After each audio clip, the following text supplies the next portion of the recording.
Bismillahirrahmanirrahim. Assalamu alaikum students. Today we are going to start chapter 28, temperature and body fluid regulation.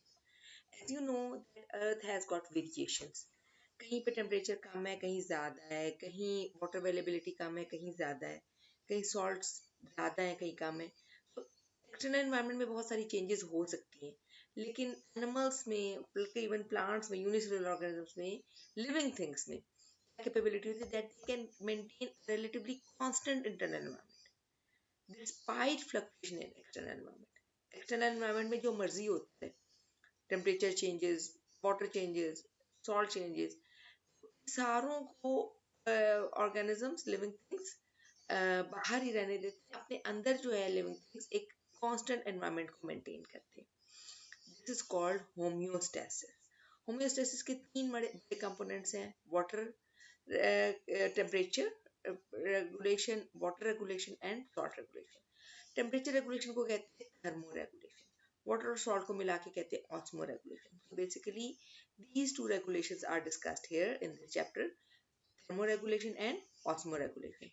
So if we define thermoregulation, then it is it is basically the maintenance of body temperature, the ability to control the temperature of the body, इसको कहते हैं thermoregulation. और higher body temperature जो है वो evolutionary success है. Low temperature अगर body होगा तो वो एवोल्यूशनरी सक्सेस नहीं है. अभी हम इस बात को डिटेल से डिस्कस करेंगे. थर्मोरेगुलेशन जो है it involves 4 systems mainly: nervous system, endocrine system, respiratory system and circulatory system. चारों सिस्टम मिलके काम करेंगे तो थर्मोरेगुलेशन एफिशिएंट हो सकेगी. अच्छा, इम्पैक्ट क्या है टेम्परेचर का? आपको अगर बेसिक ये रिवाइज कर रहे हैं, ये बातें आप पहले भी बहुत लेवल्स पे पढ़ चुके हैं कि एंजाइम्स के ऊपर टेम्परेचर का क्या इफेक्ट है, मेटाबॉलिज्म के ऊपर टेम्परेचर का इफेक्ट है. फिर एक दफा हम रिवाइज कर रहे हैं कि टेम्परेचर जो है it's a strong source of selective pressure. क्यों? क्योंकि रेट ऑफ सेलुलर रेस्पिरेशन जो है वो डिपेंड करता है टेम्परेचर के ऊपर. अगर टेम्परेचर बहुत कम होगा तो सेलुलर रेस्पिरेशन बहुत स्लो होगा. अगर टेम्परेचर ज़्यादा हो जाएगा तो जो सेलुलर रेस्पिरेशन करने वाले मॉलिक्यूल्स हैं यानी एंजाइम्स वो डीनेचर हो जाएंगे.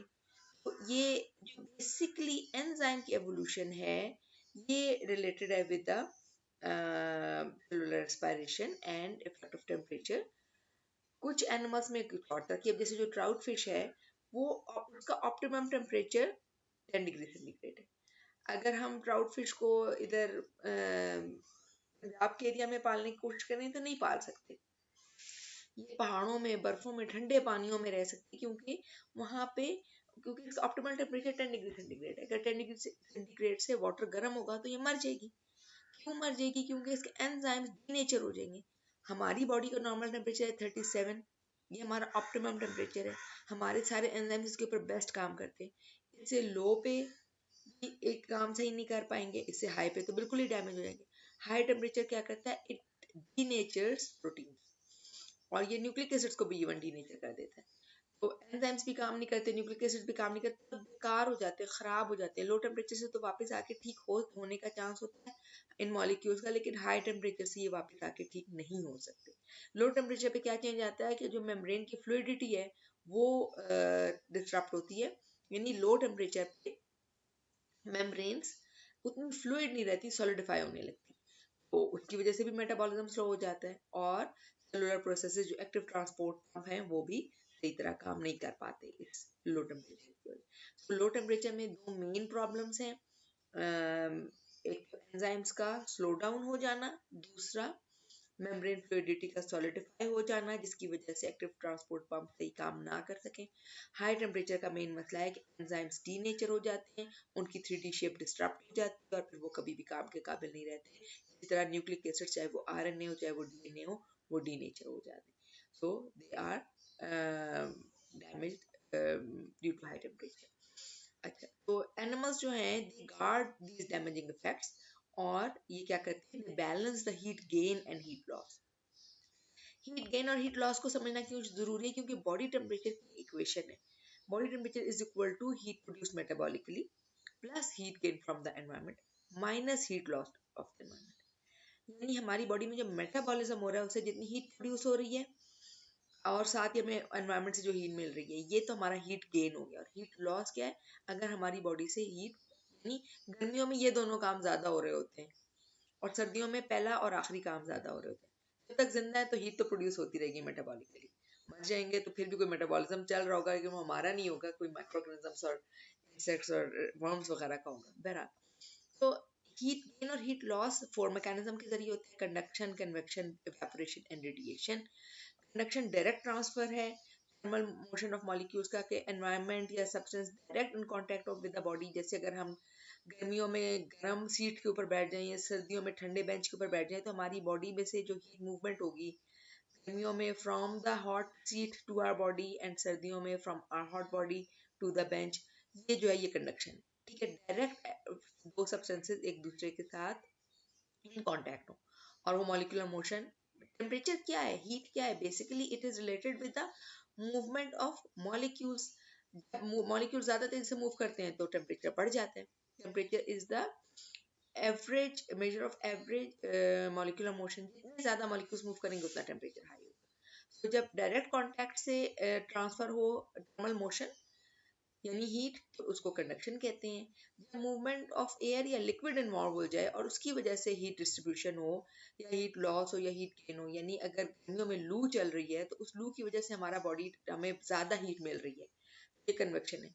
और सर्दियों में ठंडी हवा चल रही है जिसकी वजह से हमारी बॉडी से हीट निकल जा रही है और हवा के साथ चली जा रही है, तो ये भी कन्वेक्शन है। इसी तरह अगर हम पाँव गर्म पानी में डालें और हमारी बॉडी को हीट मिले, ये कन्वेक्शन है।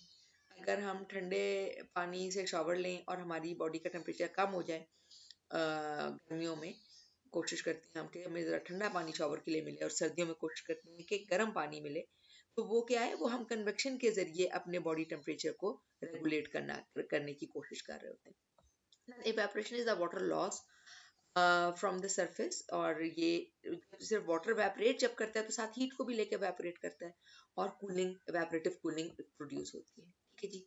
तो ह्यूमंस में और कुछ मैमल्स में जैसे चिंपैंजीज और हॉर्सेस में स्वेट ग्लैंड्स एक्टिव होते हैं, और जो ये वाटर सोल्यूशन हमारी स्किन सरफेस से बाहर आता है इसकी वजह से और जब ये इवेपोरेट करता है, पसीना आने से नहीं हमारी बॉडी कूल होती, पसीना इवेपोरेट होने से हमारी बॉडी कूल होती है। तो थर्मल एनर्जी जब भी वाटर कोई भी चीज, जब हम हाथ पे अगर आप परफ्यूम स्प्रे करें बॉडी के किसी भी पार्ट पे, तो वो ज्यादा कूल महसूस होता है। क्यों?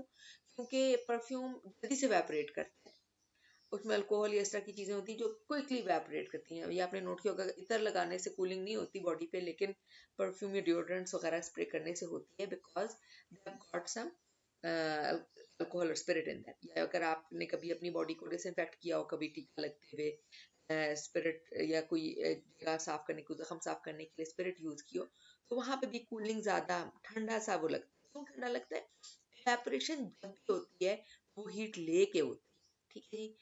जो हाइड्रोजन बॉन्ड्स ने होल्ड किया होता है इंडिविजुअल वाटर मॉलिक्यूल्स को, जब वो एब्जॉर्ब करते हैं हीट, तो फिर वो ज्यादा हाई टेम्परेचर वाले जिसकी मॉलिक्यूलर मोशन ज्यादा है वो इवेपोरेट करेगा।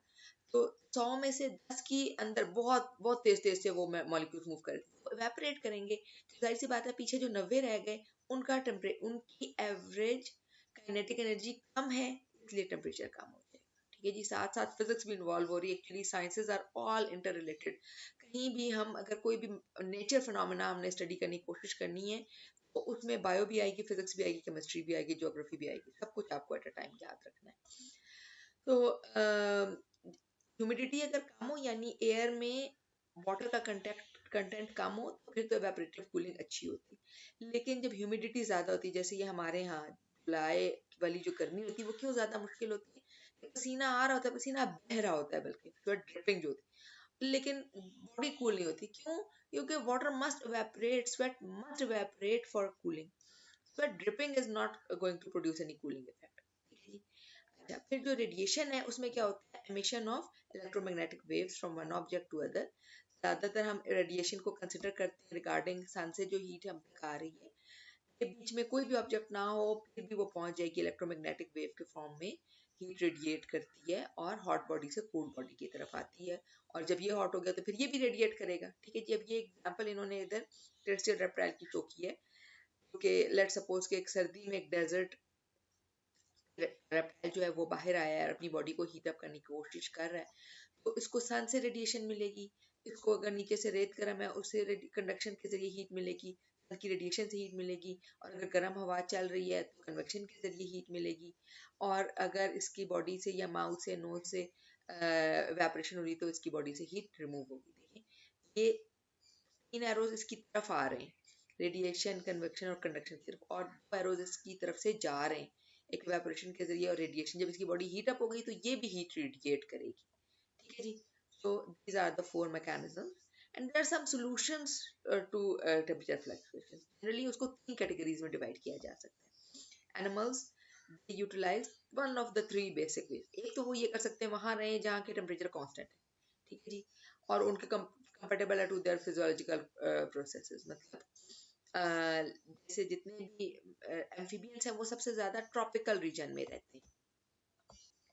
ये देखिए बेसिकली ये डायग्राम आपके दिमाग में हर वक्त होनी चाहिए कि जो अर्थ है इसका जो सेंट्रल ये वाली लाइन कहलाती है ये इक्वेटर है। ठीक है, इक्वेटर के इर्द गिर्द का जो रीजन है वो कहलाता है ट्रॉपिकल रीजन। ट्रॉपिकल रीजन में थ्रू आउट द ईयर तकरीबन समर रहता है, विंटर कभी भी नहीं आता। और अगर यहाँ पे बारिशें पड़ रही हों ज़्यादा तो वो एरिया बहुत फेवरेबल होता है for the growth of plants. जैसे ये इस जगह पे अमेजोन फॉरेस्ट है, इधर अफ्रीका में भी ग्रोथ ज़्यादा है। या और अगर एशिया की तरफ आ जाएं तो इंडोनेशिया, मलेशिया, बांग्लादेश, इंडिया के कुछ हिस्से, श्रीलंका वगैरह, ये ज़्यादा वो हैं जहाँ पे बारिशें भी होती हैं और सारा साल गर्मी रहती है। तो अगर वाटर भी अवेलेबल है और हाई टेम्परेचर भी अवेलेबल है थ्रू आउट द ईयर तो वहाँ पे एम्फीबियंस की बहुत अच्छी ग्रोथ होती है। ये रीजन कहलाता है ट्रॉपिकल रीजन। इससे ऊपर वाला रीजन कहलाता है टेम्परेट रीजन। पाकिस्तान का जो कराची है वो ट्रॉपिकल में ही आ रहा है, इसीलिए आपको पता होगा कि कराची में कम गर्मी और ज्यादा गर्मी पड़ती है, सर्दी नहीं पड़ती। ठीक है, तो हम जो इस इलाके में हैं ये टेम्परेट है। टेम्परेट में 4 सीजन्स होते हैं, गर्मी, सर्दी, spring, autumn, summer, autumn, winter, spring.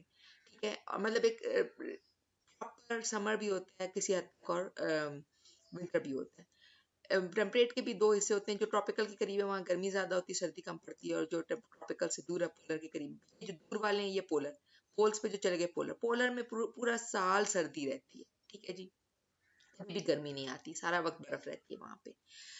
तो ये तो लैटिट्यूड के लिहाज से और एल्टीट्यूड के लिहाज से भी फर्क पड़ता है वेदर को, टेम्परेचर को, क्योंकि जो सी लेवल पे है वहाँ पे गर्मी ज़्यादा पड़ेगी और सर्दी बनिस्बत कम होगी। और जो जितना ऊंचा जाते जाएं पहाड़ी इलाकों में, पाकिस्तान में जो जहाँ सारा साल बर्फ रहती है वो पहाड़ी इलाके हैं, वो एक्चुअली पोलर रीजन नहीं है, वो टेम्परेट जोन ही है। अगर वो जमीन के सी लेवल पे होता तो वहाँ बर्फ ना होती, लेकिन क्योंकि वो ऊंचाई में ज्यादा है इसलिए वहाँ का टेम्परेचर कूल रहता है। ठीक है जी, तो या तो एनिमल्स ऐसी जगह पे रहें जहाँ पे कांस्टेंट टेम्परेचर रहता है और उनको कुछ भी ना करना पड़े, वो फ्लक्चुएशन ना हो उनके लिए। ठीक है, इस लिहाज से अगर हम देखें तो फ्लक्चुएशन ट्रॉपिकल रीजन वालों के लिए भी टेम्परेचर में इतनी ज्यादा नहीं है, पोलर रीजन वालों के लिए। पोलर रीजन की पूरा साल सर्दियाँ, ट्रॉपिकल रीजन की पूरा साल सर्दियाँ। ये फ्लक्चुएशन ज्यादा फेस करनी पड़ती है टेम्परेट रीजन में, जोन में रहने वालों को, एनिमल्स को। दूसरा क्या कर सकते हैं कि वो कह लें चलो जी ठीक है, गर्मी है तो हम गर्मी में गर्मी के लिहाज से ढल जाएंगे, और सर्दी है तो हम अपना बॉडी टेम्परेचर वही कर लेंगे। अब ये जो फिशेज वाटर में रह रही हैं, आपने एक्वेरियम में अगर पाली हो तो इनका टेम्परेचर, मतलब सर्दियों में अगर आप देखें तो ठंडे पानी में भी ये पानी ठंडा हो जाता है, वैसे तो वाटर हीटर लगाना चाहिए एक्वेरियम में, और गर्मियों में पानी थोड़ा गर्म हो जाता है तभी, तो वो फ्लक्चुएशन के साथ जो है ना वो अडेप्ट कर लेते हैं to different range of temperature. तो उनके जो एंजाइम्स हैं वो लो टेम्परेचर पे भी काम कर ले रहे हैं, थोड़े हाई पे भी, एक बड़ी रेंज है। सपोज 10 से 40 डिग्री सेंटीग्रेड के ऊपर कोई फिश है जो जिंदा रह सकती है तो वो लो टेम्परेचर पे भी रह लेगी। 40, वैसे वाटर का टेम्परेचर बहुत ज्यादा है। फिशेस का जनरली जो टेम्परेचर रेंज है वो 10 से 5 से 25 या इवन 35 तक की है। तो लेकिन उसमें अब जैसे हमने ट्यूना की बात की थी या ट्राउट फिश की, ट्राउट फिश जो है वो लो टेम्परेचर पे ही रह सकती है, हाई टेम्परेचर पे उसके एंजाइम्स अडैप्टेड नहीं। तीसरा तरीका ये हो सकता है कि they can generate heat and trap heat and maintain a constant body temperature. अब ये नंबर 1 और नंबर 2 ये कांस्टेंट बॉडी टेम्परेचर के ऊपर रह रहे हैं, और नंबर 1 ऐसे एनवायरनमेंट में है जहाँ की टेम्परेचर ही कांस्टेंट है। नंबर 3 ऐसे हैं जो कि डिफरेंट एनवायरनमेंट में रह रहे हैं लेकिन अपनी बॉडी के अंदर उनके मैकेनिज्म्स हैं to generate heat, to trap heat, to remove heat. और जो नंबर 2 है वो कहते हैं ठीक है जी, जो टेम्परेचर होगा बाहर का हम अपनी बॉडी का वही कर लेंगे, जैसे एम्फीबियंस, रेप्टाइल्स वगैरह। अच्छा, एनिमल्स जो हैं इस बेसिस के ऊपर इनकी डिफरेंट क्लासिफिकेशन है थर्मोरेगुलेशन के लिहाज से। एक होते हैं, एक कैटेगरी ये है कि हीट कहाँ से जनरेट हो रही है, आ कहाँ से रही है हीट, बाहर से या अंदर से। जिनकी बाहर से आ रही वो एक्टोथर्म्स है, जिनकी अंदर से आ रही वो एंडोथर्म्स है। Ectotherms get energy, body heat from their environment rather than their own metabolism. Almost सारे इन्वर्टिब्रेट्स, रेप्टाइल्स, एम्फीबियंस, फिशेस, ये सारे के सारे एक्टोथर्म्स हैं। और बर्ड्स और मैमल्स जो है वो एंडोथर्म्स है। इन सब का, यानी बर्ड्स और मैमल्स को छोड़ के बाकी जितने भी एनिमल्स हैं, सबका मेटाबॉलिज्म इतना हाई नहीं होता कि ये एनफ हीट जनरेट कर सके, ना ही इनकी इंसुलेशन प्रॉपर होती है। बर्ड्स और मैमल्स के अंदर एनफ हीट जनरेट होती है, इनका मेटाबॉलिक रेट हाई होता है, सेलुलर रेस्पिरेशन ज्यादा होती है, और इनके अंदर कोर टेम्परेचर जो है इनका कांस्टेंट रह सकता है। मतलब अगर मैमल्स का भी मैंने चेक किया था, मैमल्स का कोर टेम्परेचर जो है वो पूरे मैमल्स के ग्रुप, सारे मैमल्स को ले लें तो 35 से 40 के दरमियान है। जो भी मैमल जिंदा है उसका कोर टेम्परेचर इन्हीं 5 डिग्री के बीच में रहेगा, इससे कम ज्यादा पे नहीं जाएगा। बर्ड्स का ज्यादा है, round about 40 to 45 degree centigrade है उनका core temperature. Constant core temperature maintain रखने की कैपेबिलिटी, जनरेट करने की उसके लिहाज से कैपेबिलिटी बर्ड्स और मैमल्स के ग्रुप में। दूसरी बात एंडोथर्म्स में ये होती है कि वो हीट जनरेट करते हैं to maintain a constant core temperature, और उनके अंदर इंसुलेशन भी होती है। इंसुलेशन चाहे फर से हो, चाहे फेदर से हो, चाहे फैट से हो, और इस इंसुलेशन की वजह से ये हीट को एफिशिएंटली अपनी बॉडी के अंदर रख सकते हैं, बचा सकते हैं, इसको लूज नहीं करते टू द एनवायरनमेंट, और अपने हाई कोर टेम्परेचर को मेंटेन रख सकते हैं। तो एंडोथर्मी की वजह से ये एंडोथर्म्स हैं, हर तरह के हैबिटेट में रह सकते हैं, पोलर रीजन में भी रह सकते हैं, टेम्परेट में भी। ये जो भी हमने 3 तरह के टेम्परेचर जोन डिस्कस किए, जनरली इससे ज्यादा है, लेकिन जनरल सबसे जो आपको हर वक्त नाम याद होना चाहिए, ट्रॉपिकल, टेम्परेट और पोलर, इन तीनों रीजन्स में रह सकते हैं एंडोथर्म्स, एक्टोथर्म्स नहीं रह सकते। अच्छा, एक और जो कैटेगरी है एनिमल्स की on the basis of thermoregulation, वो ये है कि क्या उनका टेम्परेचर कांस्टेंट रहता है या वेरिएबल होता है। के लिहाज से कांस्टेंट जिनका रहेगा वो है homeotherms. Homeo means constant, therms mean temperature. जिनका कांस्टेंट बॉडी टेम्परेचर रहेगा वो मेंटेन कर सकते हैं, वो होम्योथर्म्स है। ज्यादातर बर्ड्स और मैमल्स होम्योथर्म्स है, लेकिन कुछ रेप्टाइल्स वगैरह भी होम्योथर्म्स हो सकते हैं, इसलिए ये एक ब्लड सी कैटेगरी है। और हेट्रोथर्म्स वो हैं जो कि वेरिएबल बॉडी टेम्परेचर के साथ जिंदा रह सकते हैं। ज्यादातर एक्टोथर्म्स हेट्रोथर्म्स हैं, लेकिन कुछ बर्ड्स और मैमल्स जो है ना वो भी हेट्रोथर्म्स हैं। ठीक है जी। इसको अगर हम देखें मजीद डिटेल में, वेरिएबल बॉडी टेम्परेचर किनका, हेट्रोथर्म्स का, कुछ बर्ड्स हैं और कुछ मैमल्स हैं। बर्ड्स में कौन से आ जाते हैं, हमिंग बर्ड्स। मैमल्स में आ जाते हैं श्रूज और बैट्स।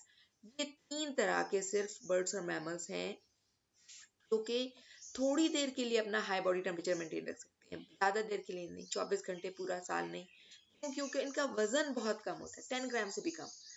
10 ग्राम आपको अगर समझे, एक चम्मच चीनी जो होती है ना, ये 5 ग्राम होती है, तो 2 चम्मच चीनी इनका पूरा वजन होता है पूरी बॉडी का। हमिंग बर्ड्स इतने छोटे होते हैं, कुछ शूज इतने छोटे होते हैं, कुछ बैट्स इतनी छोटी होती है। ये इतनी छोटी बॉडी में ज्यादा सेल्स नहीं होते, ना ही ज्यादा स्टोरेज कैपेसिटी होती है, ना ही डाइजेस्टिव सिस्टम इतना बड़ा हो सकता है जिसमें बहुत सारा फूड स्टोर किया जा सके।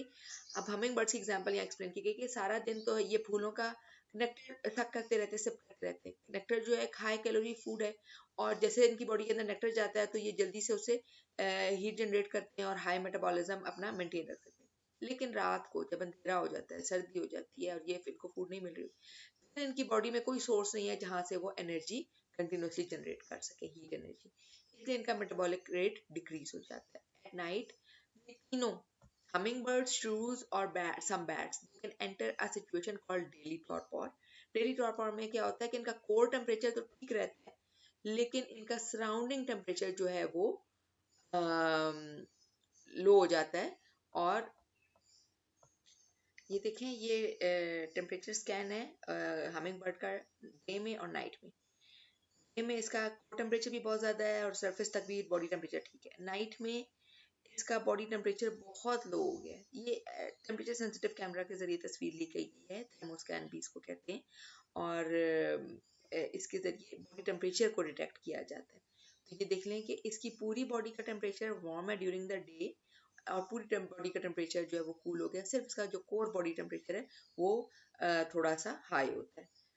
डेली टॉर्पॉर में एंटर करते हैं, ये इस लिहाज से ये हेट्रोथर्म्स हैं। ठीक है जी, ये बर्ड्स और मैमल्स हैं बट दे आर हेट्रोथर्म्स। देन वो एक्टोथर्म्स जो कि अपना कांस्टेंट बॉडी टेम्परेचर मेंटेन कर लेते हैं, इसमें ज़्यादातर कुछ रेप्टाइल्स हैं जो कि अपनी पोजीशन को चेंज करते हैं, अपनी लोकेशन को चेंज करते हैं और पूरा दिन में रात में हीट गेन और हीट लॉस को इक्वल रखते हैं। तो एक्टोथर्म्स जो हैं वो ज़्यादातर ट्रॉपिकल रीजन्स में होते हैं क्योंकि वहाँ पे बॉडी टेम्परेचर मेंटेन करने को उनको ज़्यादा एनर्जी नहीं स्पेंड करनी पड़ती और वो अपनी सारी एनर्जी को यूज़ करते हैं फूड गैदरिंग में, रिप्रोडक्शन में। इसीलिए ट्रॉपिक्स में एम्फीबियन ज़्यादा है, मैमल्स कम है। लेकिन मॉडरेट से कूल टेम्परेचर में एंडोथर्म्स जो है उनको सिलेक्टिव एडवांटेज है और वो ज़्यादा अबंडेंट है और हाई मेटाबॉलिक रेट और इंसुलेशन की वजह से इवन वो पोलर रीजन्स में भी रह सकते हैं। पोलर रीजन्स में कोई एक्टोथर्म्स नहीं है, कोई रेप्टाइल्स एम्फीबियंस नहीं है, वहां पे सिर्फ एंडोथर्म्स ही सरवाइव कर सकते हैं because of the high metabolic rate and insulation capacity. Now let's discuss about temperature regulation in invertebrates. Invertebrates जो है वो ज्यादातर थर्मोकन्फर्मर्स हैं। थर्मोकन्फर्मर्स क्यों, क्या मतलब होता है? वो ऐसे ऑर्गेनिजम्स जो कि कंफर्म कर लेते हैं, यानी मान लेते हैं कि ठीक है जो एक्सटर्नल एनवायरनमेंट है हमारा भी वही टेम्परेचर होगा। So they have got low metabolic rate and no thermoregulatory mechanism. और आर्थ्रोपोड्स जो हैं इसमें इंसेक्ट्स, क्रस्टेशियन, हॉर्सशू क्रैब, ये इनमें जो है they can sense, they have got receptors और ये थर्मल वेरिएशन को सेंस कर सकते हैं। जैसे मच्छर को अंधेरे में भी पता चल जाता है क्योंकि उसमें हीट सेंसर्स होते हैं। ठीक है जी, इसी तरह टिक्स की यहाँ एग्जांपल दी गई कि वो वार्म ब्लडेड वर्टिब्रेट को जो उनका खाना होता है, जैसे हम मच्छर का खाना है उसी तरह वो हमें अपने हमारे टेम्परेचर की वजह से आइडेंटिफाई कर लेते हैं।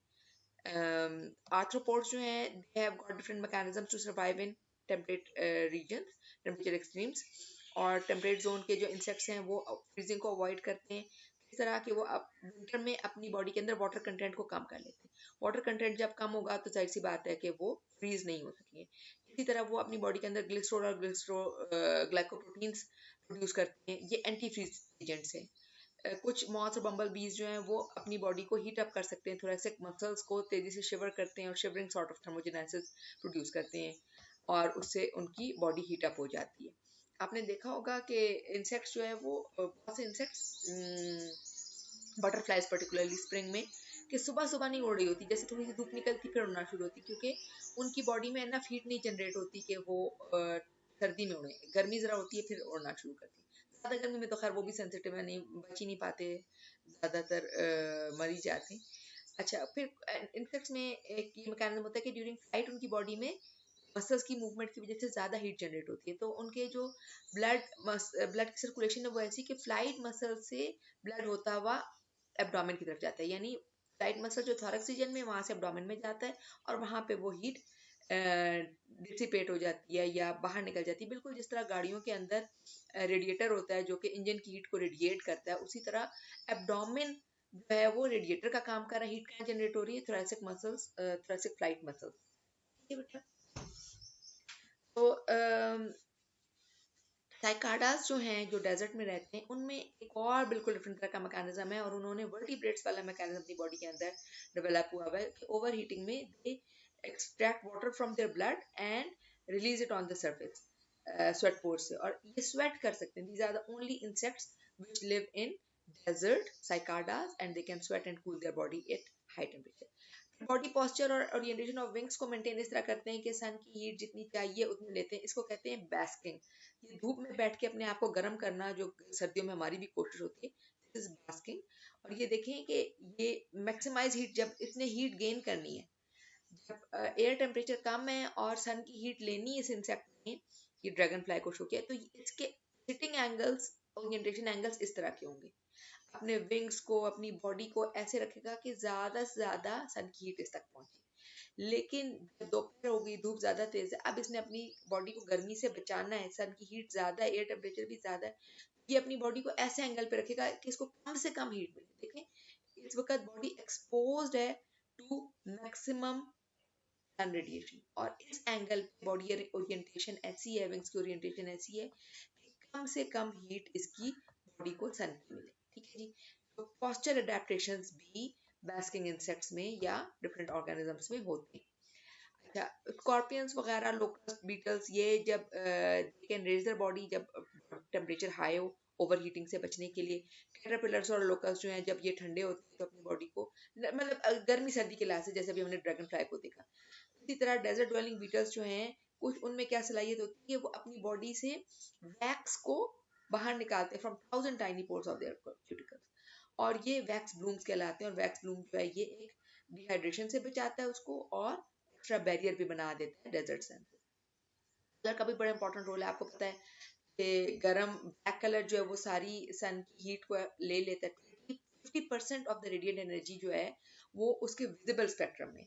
तो ब्लैक कलर जो है वो सारे के सारे कलर्स को अब्जॉर्ब कर लेता है, इसलिए वो बहुत ज्यादा गर्म हो जाता है। गर्मियों में अगर काली गाड़ी में बैठे तो जाहिर सी बात है वो और गर्म होगी, और सफेद गाड़ी में बैठे तो वो उतनी उसके मुकाबले में जरा कम। मतलब आपने देखा है कि गर्मी से बचने के लिए हम ब्लैक अम्ब्रेला नहीं यूज करते, बारिश से बचने के लिए ब्लैक अम्ब्रेला यूज कर लेते हैं। गर्मी में अगर आप ब्लैक अम्ब्रेला लेके निकलेंगे तो आप और सन की हीट अपने सर तक इकट्ठी कर रहे हैं। गर्मी में लाइट कलर की या वाइट कलर की अम्ब्रेला जो है, पता नहीं आपने अब हज की, अब हज सर्दियों में गर्मियों में आना शुरू हो गया है, लेकिन पुरानी अगर कभी देखें तो लोग जितने हाजी होते थे सबके हाथ में सफेद अम्ब्रेलाज होती थी, क्योंकि वहाँ गर्मी में वाइट अम्ब्रेला जो है वही आपको गर्मी से बचाएगी। ब्लैक अम्ब्रेला आपने ले ली तो आपने और अपने अपने लिए गर्मी इकट्ठी कर दी। एनिमल्स को भी अल्लाह ने ये दिया हुआ है, और ब्लैक बीटल्स जो है वो एक्टिव होते हैं ड्यूरिंग द डे, क्योंकि वो थोड़ी सी हीट को भी अब्जॉर्ब करके और जल्दी हीट ट्रांसफर हो जाती है। ज्यादा गर्मी में ब्लैक बीटल्स नहीं सर्वाइव कर सकते। व्हाइट बीटल्स जो है they are active in the hotter parts of the day, क्योंकि वो लेस हीट एनर्जी को अब्जॉर्ब करते हैं। तो इसके लिहाज से डिफरेंट थर्मो रेगुलेटरी स्ट्रेटजीज हैं, और लोकोमोटर मेटाबॉलिज्म जो है वो पहले बना, और थर्मो रेगुलेशन इनवर्टिब्रेट्स में बाद में बना। फिशेस की तरफ अगर हम आ जाए तो फिशेस जो हैं ठंडे पानी में जो रहती है, एक्सट्रीमली कोल्ड वाटर में, they have got antifreeze materials. वो पॉली अल्कोहल्स भी हो सकते हैं, वाटर सॉल्युबल पेप्टाइड्स भी हो सकते हैं, और ग्लाइकोपेप्टाइड्स भी हो सकते हैं। और इसके अलावा ये प्रोटीन या प्रोटीन शुगर कंपाउंड भी बढ़ा देते हैं अपनी बॉडी के अंदर, ग्लाइकोप्रोटीन जिसको कहते हैं, जिसकी वजह से आइस क्रिस्टल्स की फॉर्मेशन कम हो जाती है। और इसकी वजह से वो ठंड आइस कोल्ड वाटर में भी जो है वो फ्लेक्सिबल रहती हैं, और सुपर कूल स्टेट में भी can swim freely, or because of this and antifreeze chemicals in their blood and body. Active fishes जो हैं वो अपना कोर बॉडी टेम्परेचर मेंटेन रख सकती हैं, जैसे bluefin tuna. Bluefin tuna जो है ये एक और ग्रेट वाइट शार्क, इनकी बॉडी के अंदर एक खास मैकेनिज्म होता है जिसको कहते हैं rete mirror pipe. Rete mirror bill को देखें, ये वाली डायग्राम जब आप देखेंगे, ब्लू फिन टूना और वाइट शार्क्स प्रेडेटर्स हैं, और इन्हें अपने प्रे को कैच करना है। अगर इनकी स्पीड उतनी हुई जितनी प्रे की, तो ये कभी भी अपने प्रे को नहीं कैप्चर कर सकती, ठीक है ना। छोटी मछली भी पानी में स्विम कर रही है, ये भी उसी ठंडे पानी में स्विम कर रहे हैं, तो इन्हें तेज होना जरूरी है, ठीक है, तभी ये पकड़ सकेंगे। जैसे चीता तेज है तभी वो पकड़ लेता है हिरन को। वैसे हिरन में भागने की सलाहियत ज्यादा देर की होती है, चीता जल्दी थक जाता है, लेकिन हिरन डरता है ना और पीछे मुड़ मुड़ के देखता है, इसलिए वो पकड़ा जाता है। बहरहाल, ये ब्लूफिन टूना और व्हाइट शार्क, इनके अंदर क्या होता है कि इन बॉडी के अंदर मसल्स की एक स्पेसिफिक अरेंजमेंट है। कोर में जो यानी बिल्कुल बॉडी के सेंट्रल रीजन में जो मसल्स है वो है रेड मसल्स, जिनमें सबसे ज्यादा हीट जनरेट होती है और वो सबसे स्ट्रॉन्ग मसल्स है। बाहर की तरफ है वाइट मसल्स। वाइट मसल्स में हीट कम जनरेट होती है और ये लाइट कलर के। तो जो जाहिर सी बात है अंदर जब ये स्विम कर रहे हैं तो रेड मसल्स में हीट प्रोड्यूस हो रही है। अब ब्लड अगर सारे हीट को इक्वली डिस्ट्रीब्यूट कर दे हर तरफ, तो इसकी बॉडी कूल ही रहेगी, गर्म नहीं हो सकेगी। यहाँ पे क्या होता है, इसकी बॉडी के अंदर रेड मसल और वाइट मसल के बीच में जो ब्लड सप्लाई है उसकी खास अरेंजमेंट है। आर्टरीज जो हैं और veins form a specific network in such a way which creates a counter current heat exchange mechanism. अभी आगे भी आएगा, इसलिए आप यहाँ समझिए, आगे भी आपके काम आएगा। Counter current heat exchange mechanism का क्या मतलब है कि एक ब्लड वेसल है जिसमें गर्म ब्लड, अच्छा चलिए ये समझे कि आर्टरी जो है वो ब्लड लेके जा रही है और वेन ब्लड वापस लेके आ रही है, ठीक है जी। अब ये आर्टरी जो है, इस केस में जो आर्टरी एक्चुअली आ रही है टूवर्ड्स इट्स रेड मसल, वो उसमें कोल्ड ब्लड होता है और वेन जो है उसमें हॉट ब्लड होता है, लेकिन उनकी अरेंजमेंट ऐसी होती है कि वेन अपनी सारी हीट आर्टरी को दे देती है, ठीक है जी। बिल्कुल बारीक बारीक ब्लड वेसल्स एक दूसरे के करीब है, एक में कोल्ड ब्लड आ रहा है, दूसरे में हॉट ब्लड जा रहा है। वो क्या होता है कि hot blood heat cold blood की तरफ चली जाती है, इसलिए हर दफा जो ब्लड रेड मसल की तरफ आ रहा है वो हीट अप हो जाता है, और हर दफा जब ब्लड इस रेड मसल से बाहर जा रहा है, वापस जा रहा है, तो वो अपनी हीट आने वाले ब्लड को दे देता है। Warm blood in veins transfer heat to blood in arteries. ठीक है जी।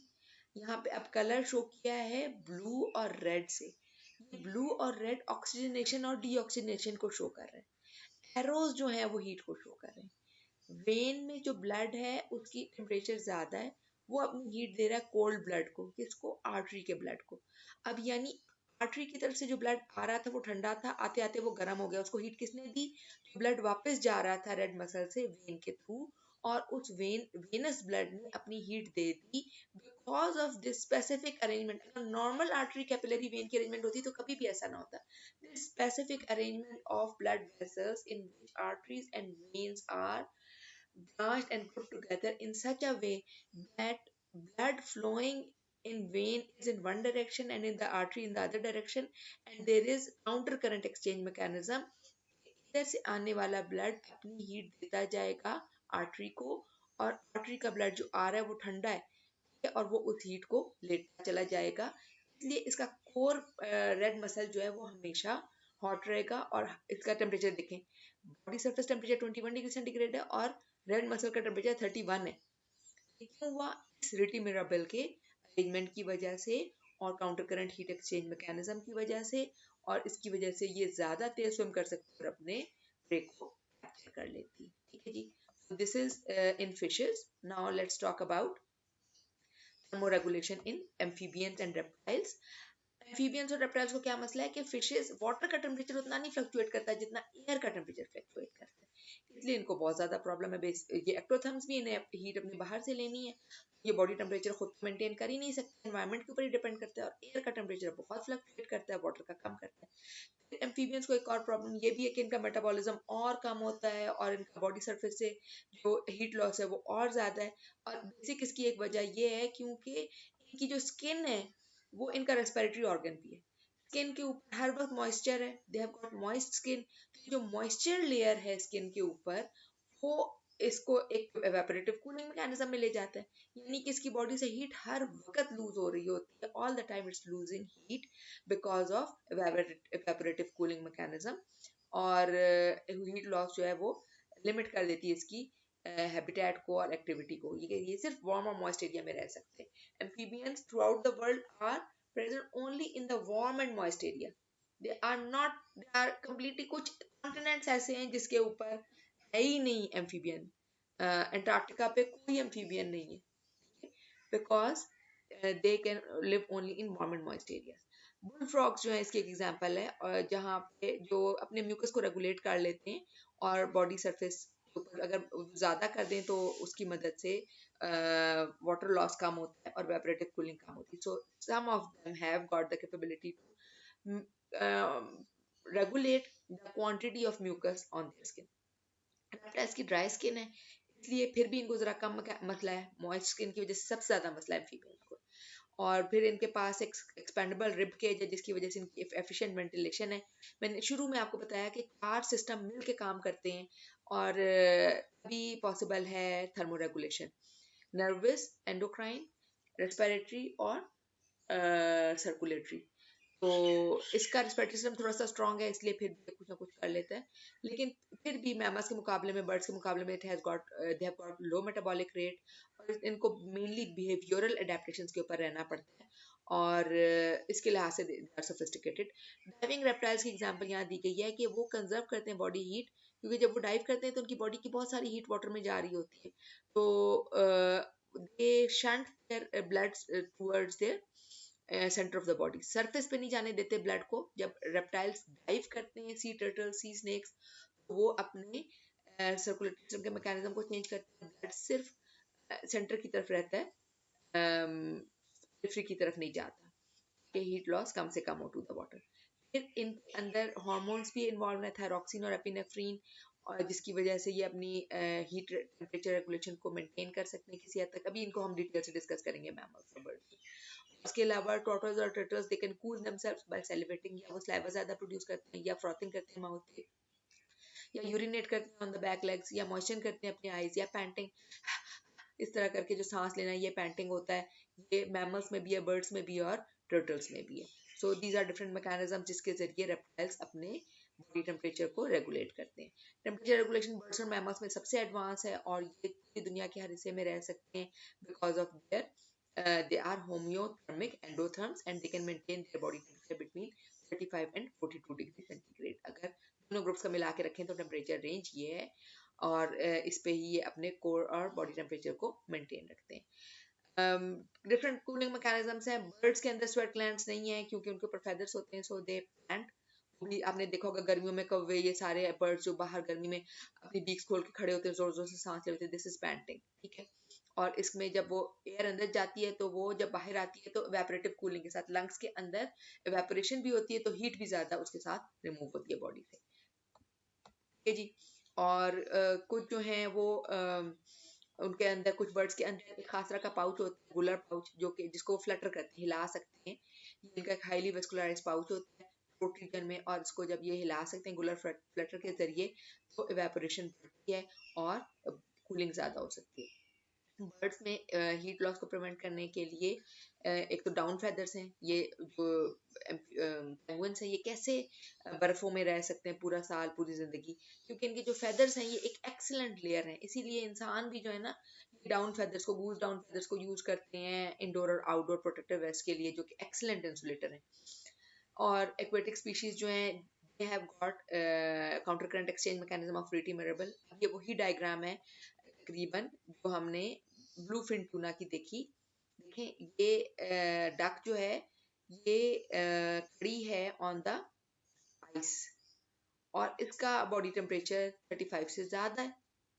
कैसे ये बर्फ पे खड़ी है, इसके पास तो जूते भी नहीं है, मोजे भी नहीं है, तो कैसे ये रह लेती? अल्लाह ने क्या इंतजाम किया है कि जो ब्लड, आर्टीरियल ब्लड इसके लेग्स की तरफ जा रहा है, इसके क्लॉज की तरफ जा रहा है, वो 35 डिग्री सेंटीग्रेड का होता है, और वो कूल होता जाता है 30, 20, 10, और यहाँ पे पहुंच के इसका टेम्परेचर 10 से भी कम हो जाता है, ठीक है। और जब ये वापस आता है तो ये इसकी ब्लड वेसल, ये आर्टरी और वेन बिल्कुल साथ साथ गुजर रही है, रिटीमेरेबल, और ये टेम्परेचर हमेशा इसका कम होगा। ये 10 से भी हीट ले लेगा क्योंकि ये आने वाला ब्लड 10 से कम है, उसने उसकी भी हीट ले ली।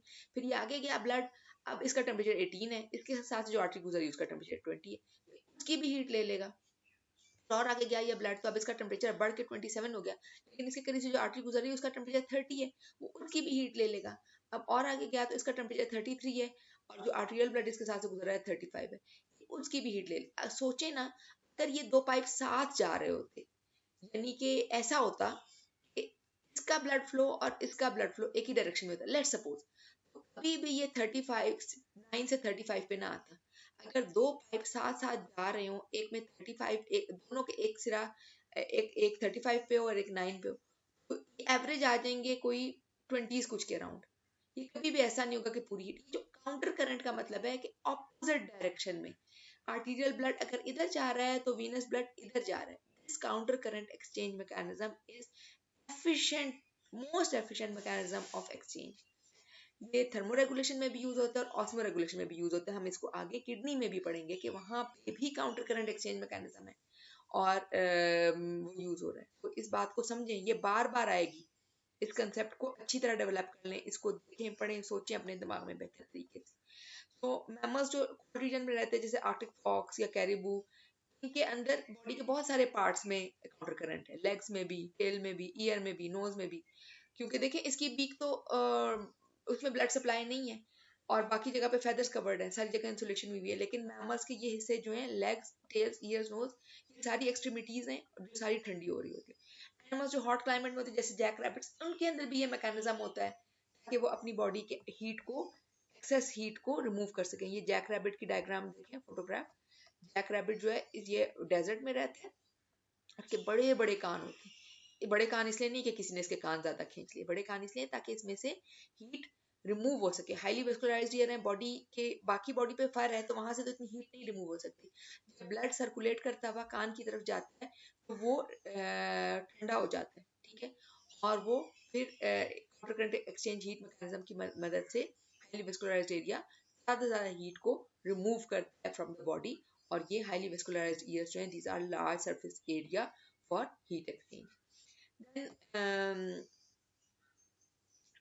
बहुत तरह की इंसुलेटिंग कैपेबिलिटीज भी हैं मैमल्स में। बर्ड्स में हमने कहा डाउन फेदर्स है, मैमल्स में पेल्ट्स होती है। पेल्ट कहते हैं ऐसी स्किन को जिसपे या फर हो या फेदर हो। तो फर वाली जो पेल्ट्स हैं वो उनकी बॉडी के ऊपर होते हैं, जितना पोलर रीजन होगा उसके एनिमल्स की उतनी थिक पेल्ट्स होंगी, पोलर बियर की, फॉक्सेस, आर्कटिक फॉक्सेस की वगैरह, ठीक है। उसके अलावा उनके अंदर एक थिक लेयर ऑफ इंसुलेशन भी होती है जिसको ब्लबर कहते हैं, पर्टिकुलरली जो मेरीन एनिमल्स में, सील्स में, वेल्स में मौजूद होती है, और उसकी मदद से हीट बाहर वाटर को नहीं जाती। Body temperature 36 to 38 degree centigrade होता है, वाटर टेम्परेचर 4 डिग्री सेंटीग्रेड होता है, उसमें भी वो स्विम कर रहे होते हैं 4 डिग्री सेंटीग्रेड के वाटर में, और अपना body temperature 36 to 38 degree centigrade maintain करते हैं। टेल्स और फ्लिपर्स जहाँ पे नहीं ब्लबर होता वहां पे काउंटर करंट एक्सचेंज मैकेनिज्म इस हीट लॉस को मिनिमाइज करता है। बर्ड्स और मैमल्स इनके अंदर बिहेवियरल मैकेनिज्म भी हैं जिसके जरिए वो एक्सटर्नल टेम्परेचर चेंजेस को कोप करते हैं। एक्टोथर्म्स की तरह वो सन को भी या तो सीक करते हैं या तो अपने आप को हीट अप करते हैं सन से, या उससे बचते हैं अकॉर्डिंग टू टेम्परेचर फ्लक्चुएशन। कुछ एनिमल्स हडल करते हैं, आपने चूजों को देखा होगा कि वो मुर्गी के पैरों के तले जब सर्दी होती है तो वो हडल होके इकट्ठे होके रहते हैं बर्ड्स, ताकि वो अपने आप को वार्म कर सकें। इसी तरह बहुत सारे मैमल्स हैं जो हडल होके रहते हैं, इवन वुल्व्स भी वगैरह, कि वो उस लो टेम्परेचर को सर्वाइव कर सकें। इस तरह they share burrows for protection from temperature fluctuation. Burrow जो है वो गर्मियों में भी हेल्पफुल होता है, सर्दियों में भी।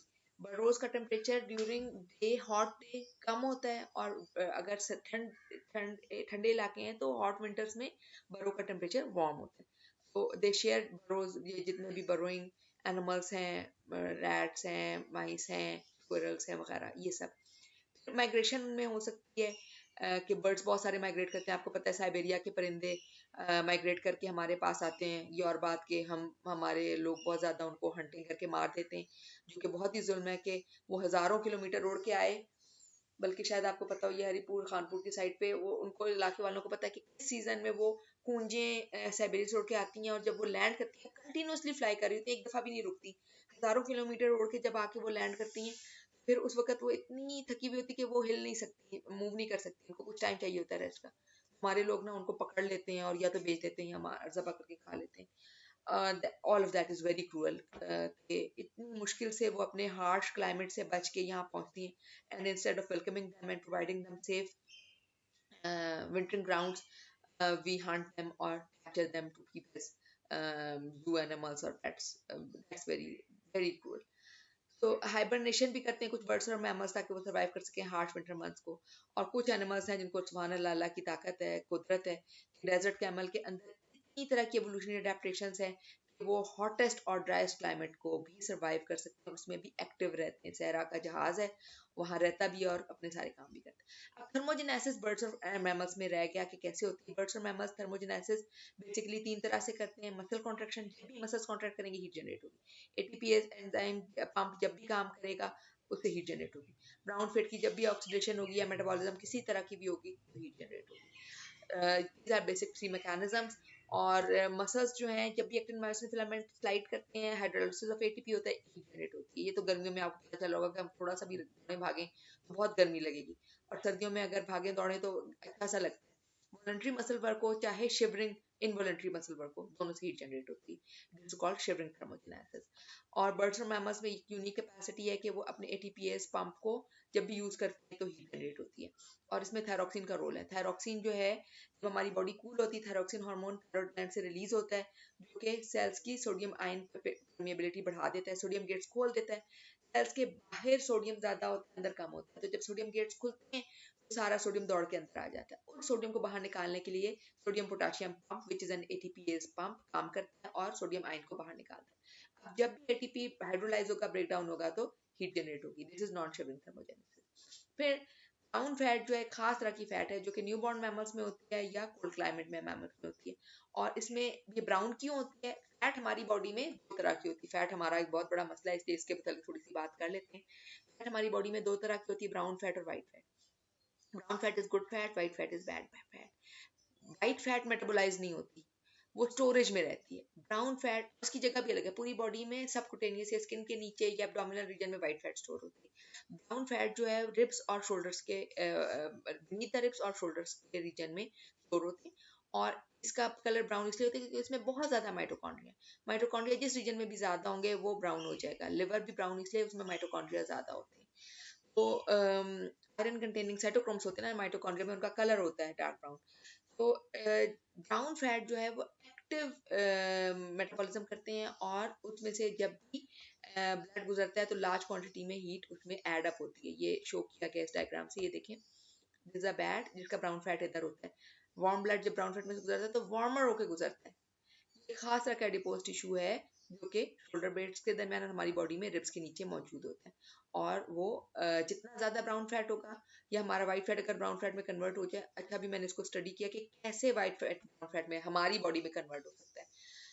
अगर हम 2 घंटे 19 डिग्री सेंटीग्रेड से कम टेम्परेचर में रहें तो हमारा वाइट फैट ब्राउन फैट में कन्वर्ट होता है। यानी कि सर्दियों में हीटर के बगैर रहने की आदत डालें। जिसने भी वेट लूज करना है, तो वेट हमारा क्यों ज्यादा होता है, why we are overweight. Obesity क्या है, वाइट फैट की डेफिनेशन। और वाइट फैट को हम डाइटिंग के जरिए भी, डाइटिंग ज्यादा मुश्किल है, अगर डाइटिंग डाइटिंग भी जरूरी है क्योंकि 90% of our body weight depends on what we eat. तो डाइटिंग के लिए बेस्ट टाइम होता है विंटर। और विंटर में डाइटिंग के साथ फिजिकल एक्टिविटी भी बढ़ाएं, वो आसान भी होती है, भागना भागना दौड़ना एक्सरसाइज करना सर्दियों में आसान है। और 2 घंटे अपनी बॉडी को लो टेम्परेचर, वैसे तो आप क्लास में अगर बैठे हुए हैं, कोशिश करें मतलब जहाँ भी घर में कि ठंडी जगह पे रहें। 2 घंटे अगर हमारी बॉडी हर रोज 19 डिग्री सेंटीग्रेड या उससे कम टेम्परेचर पे रहे तो हमारा वाइट फैट ब्राउन फैट में कन्वर्ट होता है, और ब्राउन फैट जल्दी से मेटाबोलाइज होता है, और वाइट फैट मेटाबोलाइज ही नहीं होता। समझें इस बात को। आम हालात में वाइट फैट मेटाबोलाइज नहीं होता, सिर्फ ब्राउन फैट होता है। तो बेसल मेटाबॉलिक रेट जो है वो बर्ड्स और मैमल्स का हाई है। और इसमें अब ये जो सारी बात यहाँ पे लिखी हुई इस पैराग्राफ में, ये ज्यादा अच्छी इधर डिस्क्राइब हुई है। इधर से हम आते हैं फिर हाइबरनेशन और बाकी थोड़ी सी बातों को डिस्कस करते हैं। तो चेंजेस जो हैं, चेंज इन एनवायरमेंटल, दो तरह से हमारा बॉडी का टेम्परेचर चेंज हो सकता है, एनवायरमेंट की वजह से या इंटरनल फैक्टर की वजह से। तो हमारे थर्मोरिसेप्टर्स जो हैं वो स्किन पे भी हैं और इनसाइड द बॉडी भी हैं। बुखार से भी हमारा बॉडी टेम्परेचर हाई होता है, ठीक है, वो एक डिफरेंट कंडीशन है। लेकिन हमारी बॉडी में अभी आपने सिर्फ टेम्परेचर का रिलेशन एनवायरनमेंट से ही देखना, सोचना, उसी के ऊपर फोकस करें कि चाहे बाहर से हमारी स्किन डिटेक्ट कर रही है, थर्मोरिसेप्टर्स ऑन स्किन, या ब्लड अंदर से, सारी इंफॉर्मेशन जाएगी ब्रेन तक। अब ब्रेन क्या करेगा, ब्रेन हाइपोथैलेमस को कहेगा कुछ करो, और साथ दो सिस्टम, तीन काम करने हैं ब्रेन। हाइपोथैलेमस को कहना है कि टेम्परेचर हाई हो गया, हाइपोथैलेमस क्या करेगा, थायराइड रिलीजिंग हार्मोन रिलीज करेगा, जो कि एंटीरियर पिट्यूटरी ग्लैंड के ऊपर जाके एक्ट करेगा। Anterior pituitary gland thyroid stimulating hormone release करेगा, जो थायराइड ग्लैंड के ऊपर एक्ट करेगा। थायराइड ग्लैंड थायरोक्सिन रिलीज करेगा। थायरोक्सिन 3 तरह के काम कर सकते हैं, स्वेटिंग को बढ़ा सकते हैं जिसकी वजह से बॉडी कूल हो जाए। तो ये हाई टेम्परेचर में एसएच और पीआर ये सब कुछ हो रहा है। लो टेम्परेचर में इसकी प्रोडक्शन रुक जाएगी, ठीक है। अभी हम हाई टेम्परेचर के लिहाज से बात कर रहे हैं। When body temperature becomes high, brain hypothalamus को ये कहेगा और ये काम होंगे, स्वेट ग्लैंड ज्यादा स्वेट प्रोड्यूस करेंगे, स्वेटिंग बढ़ जाएगी, और इसकी वजह से इवेपोरेटिव कूलिंग होगी। बॉडी सेल्स को कहेगा बेसल मेटाबॉलिक रेट बढ़ाए, अभी हमने डिस्कस किया था कि थायरोक्सिन जाके हर सेल के सोडियम गेट खोल देता है, और उसकी वजह से फिर सारे सोडियम बाहर से अंदर आ जाते हैं। फिर ATP, sodium potassium pump, ATPase pump को काम करना पड़ता है, और उस सोडियम को पकड़ पकड़ के बाहर निकालना पड़ता है। ऑटोमेटिकली हर सेल का मेटाबॉलिक रेट बढ़ जाता है। इसके अलावा सेल के अंदर भी वो मेटाबॉलिज्म बढ़ाता है, ग्लूकोज की यूटिलाइजेशन, ग्लाइकोलाइसिस, क्रेब्स साइकिल वगैरह बढ़ाता है, ताकि ज्यादा से ज्यादा एटीपी जनरेट हो। और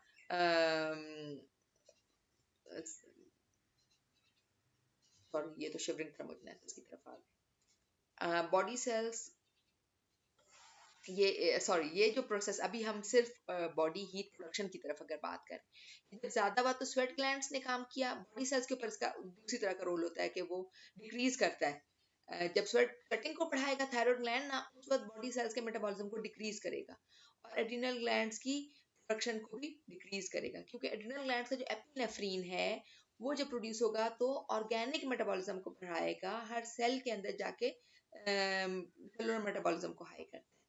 और थायराइड ग्लैंड की जो प्रोडक्शन जब बॉडी सेल्स के मेटाबॉलिज्म को इंक्रीज करता है तो बॉडी टेम्परेचर को इंक्रीज करता है। ब्रेन सेल्स जब बॉडी को गर्मी लग रही है उस वक्त ऑटोनॉमिक नर्वस सिस्टम जो है सिंपैथेटिक या पैरासिम्पैथेटिक दोनों काम करते हैं, और पैरासिम्पैथेटिक बॉडी को इमरजेंसी कंडीशन से निकालता है, सिंपैथेटिक बॉडी को इमरजेंसी कंडीशन के लिए तैयार करता है।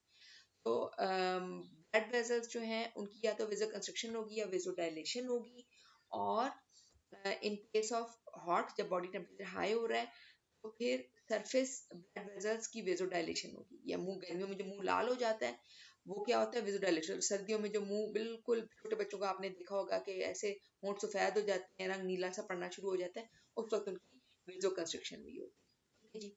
और ब्रेन जो है वो motor area of cerebral cortex के ऊपर भी एक्ट करेगा, कुछ वॉलंटरी रिस्पांस भी होगा और कुछ इनवॉलंटरी रिस्पांस भी होगा। वॉलंटरी रिस्पांस ये है कि हम ऐसी जगहों पे जाने की कोशिश करेंगे गर्मी में जहाँ से हम गर्मी से बच सकें, अपने डिफरेंट काम हम अपनी बॉडी की मूवमेंट ऐसे करेंगे कि हमारी बॉडी से हीट ज्यादा से ज्यादा बाहर निकल सके, खुले होके बैठेंगे। जैसे आप गर्मी में अगर सो रहे हो तो इनवॉलंटरी भी हमारी बॉडी ऐसे हम खुले होके लेटे होते हैं कि बॉडी से ज्यादा हीट निकले। लेकिन सर्दी जब अगर सर्दी लगे तो हम पूरे गोल मोल से हो जाते हैं, गठरी सी बन जाते हैं, ताकि हमारी बॉडी से हीट कम से कम बाहर निकले। ठीक है। इसके अलावा शिवरिंग थर्मोजेनेसिस एक इनवॉलंटरी रिस्पांस है जो कि motor area of cerebral cortex control करता है। जब सर्दी लगेगी तो शिवरिंग थर्मोजेनेसिस होगी, जब गर्मी लगेगी तो बॉडी जो है वो अपनी इस तरह सरफेस को एक्सपोज करेगा कि ज्यादा से ज्यादा एरिया में से हीट रिमूव हो सके। ठीक है जी। तो सर्दी लगेगी तो ऑटोनॉमिक नर्वस सिस्टम जो है वो वेजो कंस्ट्रक्शन करेगा, और जब गर्मी लगेगी तो वेजो डायलेशन करेगा। और एड्रिनल ग्लैंड्स एपिनेफ्रिन की प्रोडक्शन बढ़ाएंगे कि मेटाबॉलिज्म बढ़े ड्यूरिंग जब बॉडी को सर्दी लगे, और एपिनेफ्रिन की प्रोडक्शन कम हो जाएगी जब हमारी बॉडी को गर्मी लगती है, ताकि मेटाबॉलिज्म को ऑर्गेनिक मेटाबॉलिज्म को डिक्रीज करें। हाइपोथैलेमस से जो थायराइड एंटीरियर पिट्यूटरी और थायराइड ग्लैंड के थ्रू थायराइड थायरॉक्सिन की प्रोडक्शन है वो बॉडी सेल्स के बेसल मेटाबॉलिक को बढ़ाएगी जब हमारा बॉडी टेम्परेचर लो है, और बेसल मेटाबॉलिज्म को कम करेगी जब हमारा बॉडी टेम्परेचर हाई है। और स्वेट ग्लैंड्स की प्रोडक्शन स्वेटिंग को बढ़ाएगा थायराइड ग्लैंड जब हमारी बॉडी गर्म हो रही है, और कम करेगा जब हमारी बॉडी ने हीट को रिटेन करना है। तो आइदर हीट जनरेट होगी या कंजर्व होगी, जिसकी वजह से बॉडी टेम्परेचर या तो कम हो जाएगा या ज्यादा हो जाएगा, और ये बात रिसेप्टर्स डिटेक्ट कर लेंगे और इन प्रोसेसेस को नेगेटिव फीडबैक के जरिए कंट्रोल करेंगे। ठीक है जी। अच्छा, तो हीटिंग सेंटर जो है वो कंस्ट्रक्ट करते हैं सुपरफिशियल। हीटिंग सेंटर कब खुलेंगे नर्वस सिस्टम के, हाइपोथैलेमस के, जब हमारी बॉडी कूल हो गई है। जब हमारी बॉडी कूल हो गई है तो हीटिंग सेंटर चलेगा। हीट कैसे करेगा? सुपरफिशियल ब्लड वेसल्स को कंस्ट्रक्ट करेगा, erection of hair and fair होगी, और शिवरिंग और नॉन शिवरिंग थर्मोजेनेसिस होगी। कूलिंग सेंटर कब काम करेंगे? जब हमारी बॉडी गर्म हो गई है तो कूल करने की कोशिश करेगी, डायलेशन ऑफ ब्लड वेसल्स होगी, स्वेटिंग होगी और पैंटिंग होगी, और फीडबैक मैकेनिज्म के जरिए ये सारे प्रोसेसेस रेगुलेट होंगे। तो वार्म न्यूरोनल रिसेप्टर्स जो है वो एक्साइट करते हैं कूलिंग सेंटर को और इनहिबिट करते हैं हीटिंग सेंटर को, और cold neuronal receptors opposite effect produce करते हैं। कुछ एंडोथर्म्स जो हैं वो हाइबरनेट भी करते हैं। कौन से? बैट्स, वुडचक और चिपमंक्स और ग्राउंड स्क्विरल्स। हाइबरनेशन और एस्टिवेशन और लॉन्ग विंटर स्लीप में डिफरेंस है डेली टॉर्पर। ये चार चीजें, चार अलग अलग तरह की। डेली टॉर्पर को हमने पहले डिस्कस कर लिया, वो हर रोज का टेम्परेचर फ्लक्चुएशन है कि हमिंग बर्ड्स दिन को गर्म होते हैं और रात को ठंडे हो जाते हैं। हाइबरनेशन लंबे अरसे के लिए होती है, पूरे विंटर के लिए, लेकिन इसमें मेटाबॉलिक रेट स्लो हो जाता है, हार्ट बीट भी स्लो हो जाती है, ब्रीदिंग रेट भी स्लो हो जाता है, और मैमल्स को अपने बॉडी को प्रिपेयर करना पड़ता है हाइबरनेशन के लिए, और फैट रिजर्व्स बढ़ाने पड़ते हैं, अपने फैट्स को बढ़ाना पड़ता है, और इनमें ब्राउन फैट जो है वो ज्यादा हो जाती है। जैसे ऑटम आता है, डे लेंथ कम होना शुरू होती है, तो इनकी बॉडी के अंदर ये सारी चेंजेस आनी शुरू हो जाती है। एस्टिवेशन इसके मुकाबले में ऑपोजिट है।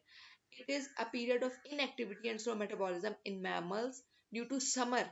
ऐसे मैमल्स जो कि long periods of elevated temperature और डिमिनिश्ड वाटर सप्लाई को सर्वाइव करते हैं, उनमें एस्टिवेशन हो सकती है।